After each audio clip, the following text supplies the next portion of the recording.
चला तर बालसंगण्यांनो, आज आपण जात आहोत डिव्हिजिबिलिटी टेस्टकडे. ह्या डिव्हिजिबिलिटी टेस्ट तुम्हाला 3rd, 4th, 5th, 6th या वर्गांमध्ये असणार आहेत आणि स्पेशली MTS स्कॉलरशिप नवोदय ह्यामध्ये उपयोगात येणार आहेत. तर आपण 1 by 1 स्टेप बाय स्टेप ते घेणार आहोत.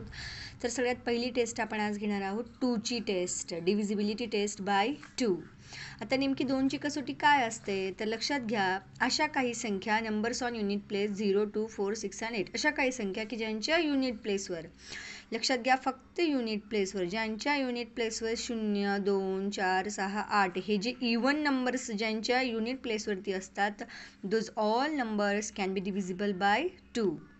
येते लक्षामध्ये. आता इथे तुमच्या माहितीसाठी काही संख्या लिहिलेल्या आहेत. आता 433 याच्या युनिट प्लेसवर 3 आहे, मग इथे आपण 3 मेन्शन केलेलं आहे का? नाही, मग त्यामुळे ही संख्या 2ने डिव्हिजिबल नाही. आता 426 हिच्या युनिट प्लेसवर 6 आहे, म्हणजे ही संख्या 2ने डिव्हिजिबल आहे. 8090 हिच्या युनिट प्लेसवर 0 आहे, म्हणजे ही संख्या पण 2ने डिव्हिजिबल आहे.